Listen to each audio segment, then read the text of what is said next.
Welcome to Inside Innovation, Charting Change in Higher Education IT, the podcast where we explore the transformative ideas, emerging technologies, and dynamic strategies shaping the future of higher education. In this episode titled The Stories That Have Shaped Our Higher Ed Leaders, our leaders share personal stories about what inspired them to pursue a career in higher education or pivotal moments that reshaped their paths in IT. What is it about technology that drew us to it? Do we tinker? Do we like to play? A sense of the unknown, extending our human capacities. And then what is it about the last 3 days or so that we've spent together that perhaps inspired us to reconnect with that initiating structure, those foundational values for what we do and why we do it? I think for me, technology and education are tightly coupled because they're both projects of transformation. They're optimistic. I'm going to give you my uncolonized name now. Most people know me by Carlos, but my uncolonized name is Balam. And I'm at Texas State University for now in San Marcos, Texas. I was born in Guatemala, and ever since I was a little kid, I was fascinated with computers, even though I really didn't know what they do, and they never did what I thought they do. Because if y'all are old enough, you remember how computers used to look in the movies, which were either a whole bunch of lights that were just like turning on and off. It's magical, but what does it do? Or big tapes that were turning, and it's like, we still didn't know what the heck that thing did, but it was fascinating. And I had an uncle who got an HP calculator where you could somehow program a simulation of a lunar lander. And you had to punch numbers and decelerate the lunar lander so that it wouldn't crash into the moon. And you knew that it crashed just because numbers would show up. Or you put it back into orbit. But I was fascinated by that. And there was this one guy, my calculus professor when I was an undergraduate, who had this thing against biologists. Like, why are biologists in this class? They can't do a thing. And turned out I was a brilliant calculus student. And so at some point during the semester, every time we would ask a question and nobody knew, it was like, isn't there a biologist in the room? But then, like, he took an interest in me and said, what are you doing without computers in biology? I'm going to have one of my staff members teach you how to program. And they did. I started learning how to program. And that became my saving grace when I came to the US to grad school, because the person that recruited me didn't have money to pay for my research. It's like she said, I have money, come on over. And then I learned, yeah, NSF has turned down every single grant I've written, so I really can't pay you, so you're going to have to figure out how to stay around. And so I started going to the mainframe room. I started learning Lotus 1, 2, 3. I have dyslexia. I figured out for data entry how I could leverage Lotus formulas to cross-check my work. And eventually, I just got my doctorate in biology. I had to build my own machines using computers and spare parts from a lab where an old nuclear submarine technician used to store stuff and kick it around at night when he was angry with the students. So I would go and sort of pilfer stuff to build my own machines. And eventually I was like, I like technology and I like teaching more than I like managing radioactive waste. And so that's just one of those many steps I found in life where people saw something and trusted, gave me the keys to the kingdom repeatedly and allowed me to move in every single step. And at the end of my career, 4 years ago, I decided, actually, this whole administrative stuff is for the birds. What I like to do is teaching. So I went back, and I have started to try to do for kids that normally don't see themselves as digital producers because they're people of color or because they're women. let's create that vision for you, because I know you can, and here are the keys to the kingdom. Last 3 or 4 days, it just brings me back to have this sense of, somebody was telling me, I think it was Feng, it's like the questions I ask, the reason I ask questions is, Simeon, to provoke, to bring us out of our comfort zone, to try to bring the light some other place that we're not looking at, and for us to continue to hand the keys to others. Thank you. Barbara Taylor, Director, Academic Technology and Accessible Technology Initiative at California State University, San Marcos. Hello, everybody. It's interesting and fascinating as hearing the 2 stories that we've heard so far have triggered reminders of me and how I got into technology. And I think about when I graduated from high school, every kindergartner had an Apple IIe computer in their classroom way back. I'm going to just date myself, in 1987. And at the same time, I wanted to join a computer club, but it was only for guys, which probably is pretty close to how things are still today, all these years later. And then I think about when I went to college, we had a computer lab that we could go to. And that was my first jump into using technology, because we bought a computer. It took so much money at the time to buy a computer. I think we had, 8 megabytes of RAM or something. And I think about that's so much more in my phone. But my husband wanted to investigate the computer because neither of us had ever had one. So he started taking it apart for some reason. And then I was reading in the manual, there's dust. And now I'm concerned that I have to now fix the computer. So thankfully nothing was damaged, but I started working on computers and putting pieces together, because that kind of shaped my interest of, oh my God, what if he actually destroys this? And what are we going to do? Because it costs so much money. And then I got a job at our university, and I was the secretary in this job, and a faculty member went to a conference, because we all know faculty go to a conference is like danger, right? Because they see everything and they want everything. And she comes in and she says, I need this thing that's at Elmo. I don't know what it necessarily always does, but I need this Elmo thing. And I'm like, Elmo's on Sesame Street. Why would you get that at a conference, right? So now I'm on the age of the internet, barely any browser out there. Netscape, right? It was our browser back in the day. So I'm trying to find, right? I'm trying to find out what this Elmo thing is. And I built in a, quote, electronic classroom. And that was the first one that we had in our college. And I found this Elmo, and I got a laptop, and I had a projector, and it rolled around. And that was our first forte into building electronic classrooms, because I really had no idea what I did, or what I was doing. But they were like, you like technology, you can do this. And so I was like, okay. They gave me the confidence that I could do this. And then I started building electronic classrooms within our college at my former university. And it just expanded from there. I went to somebody in academic computing. I sat with her, and I just learned how to code HTML pages by hand. And I could fix errors, and I built our web page, and things just started taking off from there. And then I became responsible for technology within our whole college as a whole, because now other departments wanted electronic classrooms too. At the same time, I knew if I ever wanted to make more than $7.25 an hour, which is still minimum wage, federal minimum wage, if I wanted to ever get upward mobility as a first-generation student, I needed to, one, finish my degree. So I finally did that in 1998 after working at the university for 3 years and building technology and learning. And then I knew I needed a master's degree, because everybody in our town had a bachelor's degree, or most everybody. So I started working on a master's degree in communication, of which the department I worked, and one day faculty, they really made me mad. So I was like, I need a new degree. And so I started looking, and I fell into instructional technology, which was great because more application of technology, but now how to help faculty develop online courses, which was really new, creating web pages back with WebCT 1.3 days. And so all of that was new, and ventured out into where I sit today. I moved to California.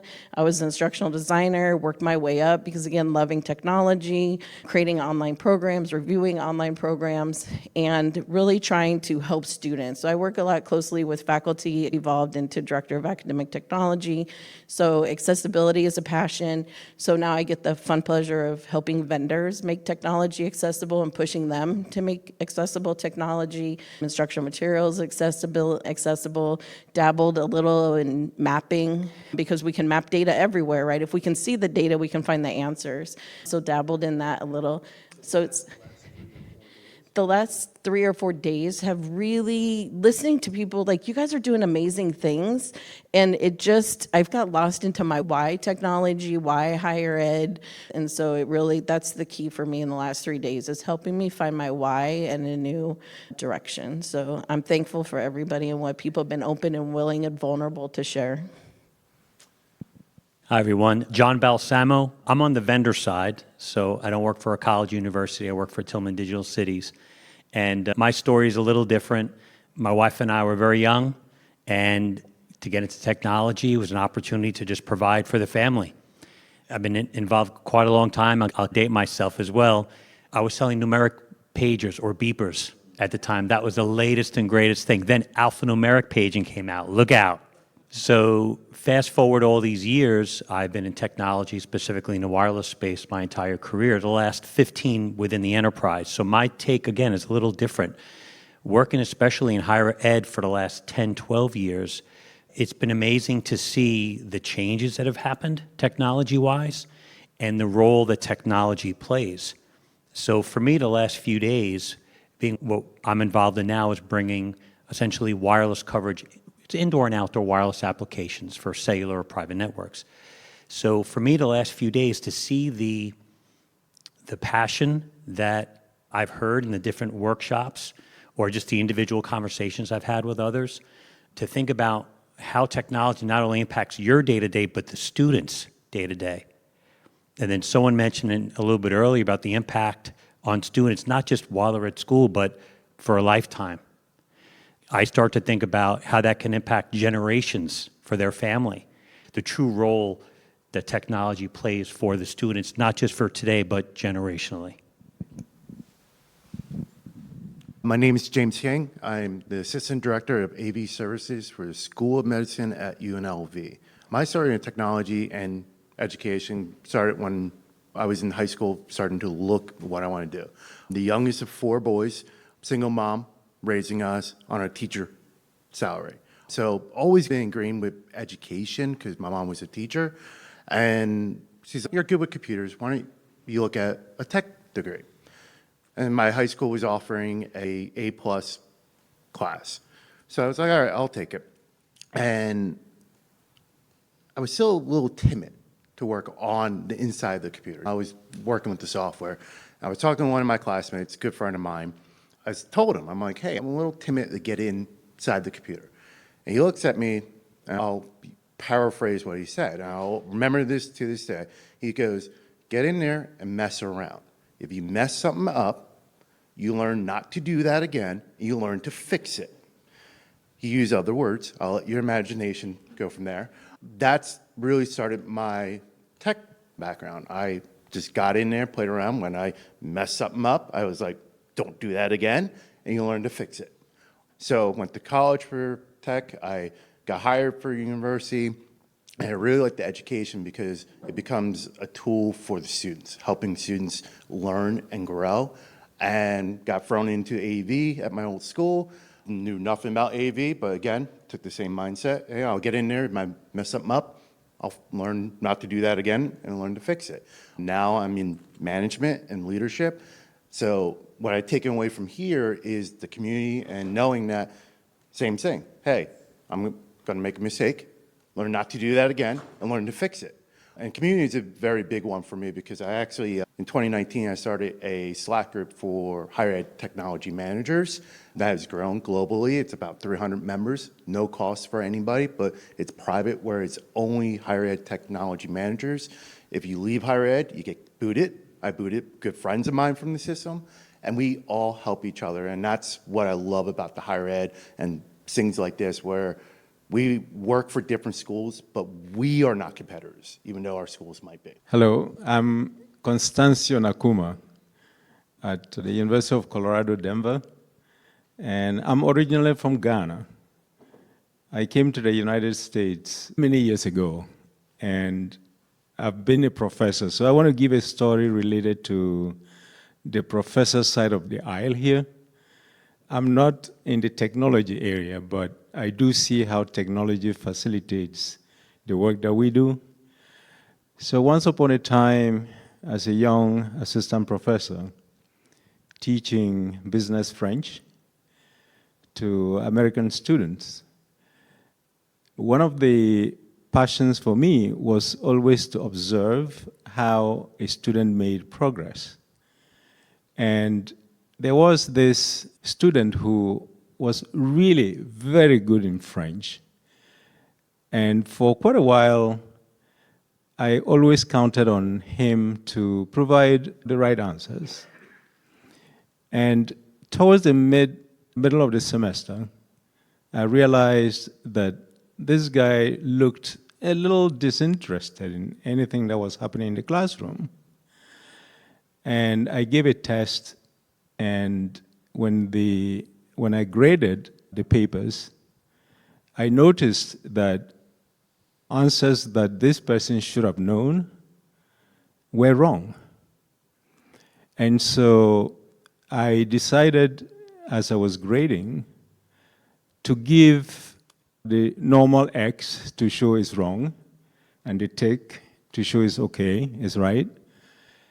But when I counted the results up, I included as right answers those that I knew this student should have known. And so I gave a much higher grade than what the ticks and X's should have indicated. And I was waiting to see what was going to happen. And when this student took the paper, looked at the grade, it was like 98%. And there were so many X's indicating wrong answers. He got so uncomfortable. He came immediately after the class and said, "Dr. Nakuma, you must be wrong here. I don't think I have 98%. And I said, well, then let's see what happened. And let's go over your paper now, see if you don't have 98. And so we went through the questions one by one, and all of the X's that I knew he should know, he gave all the right answers. And so for every right answer he gave, I gave a tick. And when I tallied the result, it was 98%. And so I looked at this guy and I said, what's happening here? What's happening in your life? And he just burst out in tears. It turned out that his parents were going through a divorce, and he had defined his life as no longer having any meaning for him to be putting all this hard work forward to be successful. And so we had a very interesting conversation. And the result of that conversation was that I ended up telling him that his life was his to manage, and that what was happening around him shouldn't be the way that he decides how his life should be. And the end of it's a long story, but the interest that he saw that I had shown to him as a person, the advice that he received about what he should be doing for his life and not to let other people's lives influence his, made him end up in the class as the best student that he started out being. And what it did for me also was a learning experience to say, you have to observe your students, each one for who they are and what progress they are making. And so I've come to be very interested in diversity in the classroom from a perspective that is not the traditional understanding of diversity. I have this definition of each student having specific needs. Those needs sometimes shift based on circumstances. And as a professor, it's my responsibility to not only know the student and keep track of the progress that they are making, but to be able to assess their needs as the needs evolve. And so when I came to this conference in the past 3 days, I had volunteered to do a roundtable on creating inclusive spaces for higher education. It's part of the pursuit of that interest. And the connection to technology is that we are now in an age where technology facilitates inclusion. And so that's the connection for me to how this conference has brought things around. Sandra Perez, University of Lynchburg. I am the Director of Academic Initiatives. So I'm new to the tech world. I lived a different life. I'm originally from Miami, and I was in real estate. I was like the controller for a real estate title land acquisition for 10 years, and I started that very young. I was probably about 18. So I was in college, I did a little bit of college, and then I was having way too much fun doing that. We traveled all over South America, and I decided college wasn't for me. Early 2000s, real estate, if you remember, somewhere around 2007, the real estate market, fell apart. And it was time to find something else to do. I was very lucky to be able to go back to school and finish my degree in biology. And through my time at University of Lynchburg as a student, they ended up offering me a job as soon as I graduated. And I was like, okay, I'll do that for a little while. And here I am still.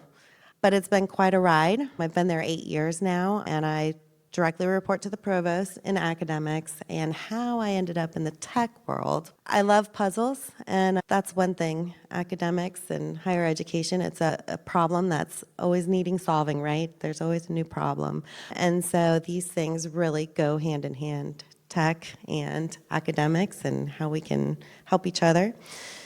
That's really how I ended up here, new to this world, and I've really enjoyed the last 3 days and hearing all the stories, and thank you.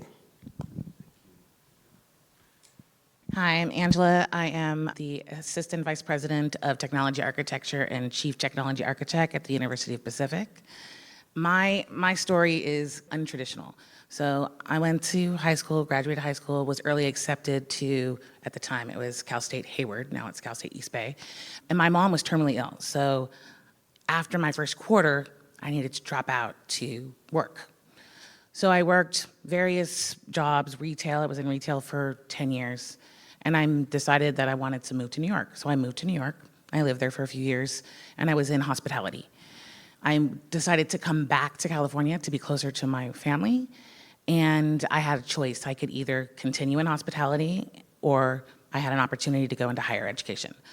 I decided to go into higher education. I started off as an administrative assistant for the admissions office, and then I worked my way up on the functional side of administrative. So I've been in admissions and housing, and then I went to the academic side and was in a facilitator for 2 different departments, academic counselor, an admissions counselor, housing representative, advisor. So I've done all of those different functional.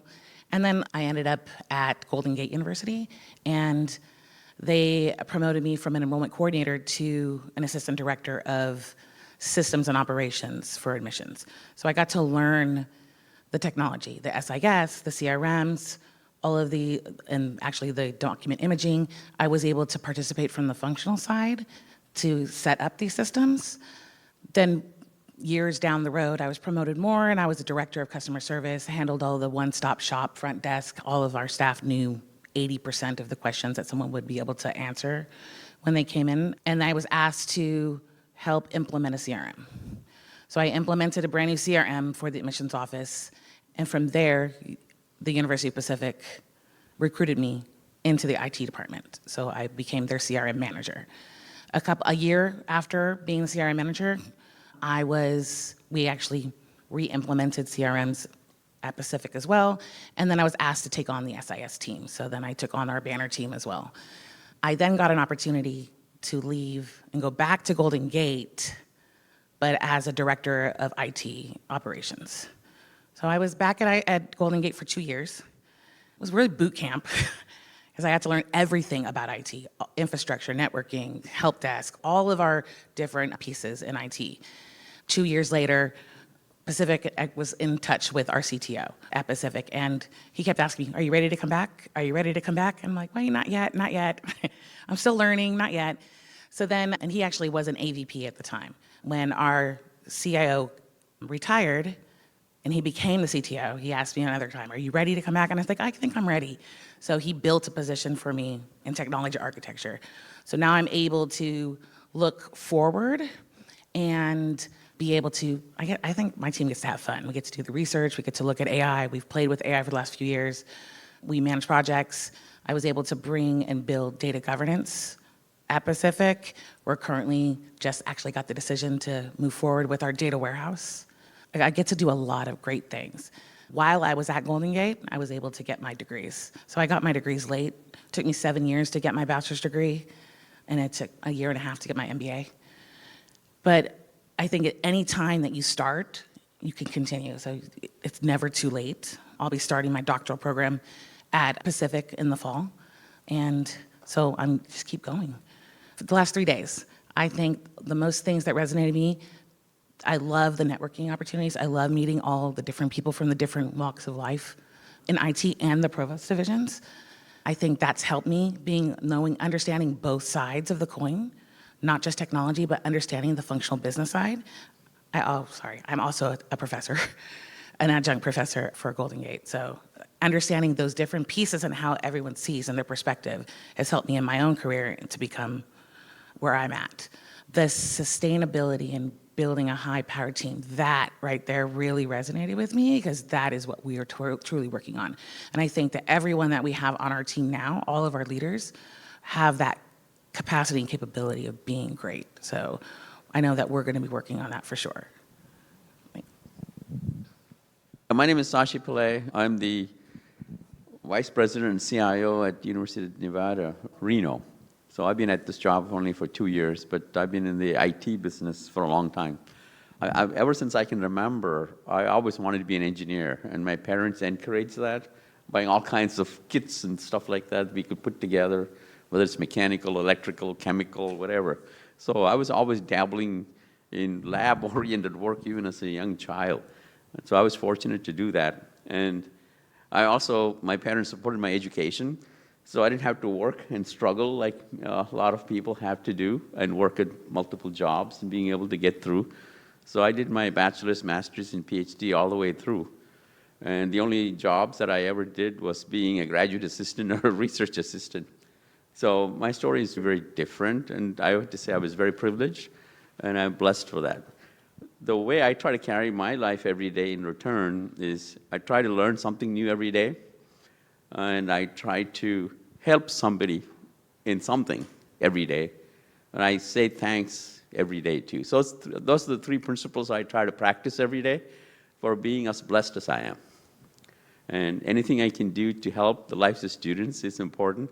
Even though I'm so entrenched in technology, as my previous president, who I reported to at Washington State, said, every single one of my performance evaluations, he said, I've never worked with a technologist who valued how we are impacting students and what we're doing to take care of them, even though he has worked as in fact, he just retired. Yesterday was his last day at WSU. So he said he's never worked with anybody who had that much of a passion for students. And I try to do that as much as possible. I was on many speaking panels. People thought I should be head of VP of Student Affairs or Academic Affairs. And then when I tell them I'm a CIO, they just are really confused about that.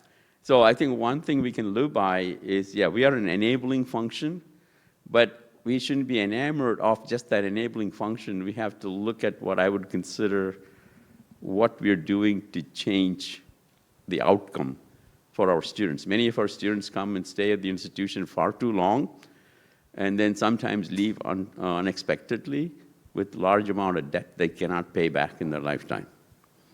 So I think looking at the whole perspective from the student side is, I think, what we should be focusing on. Thank you so much for sharing. I hope you enjoyed our time together, and hopefully I'll get to see some of you at the next one. Thank you for joining us on Inside Innovation, Charting Change in Higher Education IT. If you enjoyed this episode, be sure to subscribe to catch future discussions on the ideas shaping the future of higher education. You can find us on platforms like Spotify, Apple Music, or your preferred podcast app. Until next time, keep exploring, keep innovating, and thank you for listening.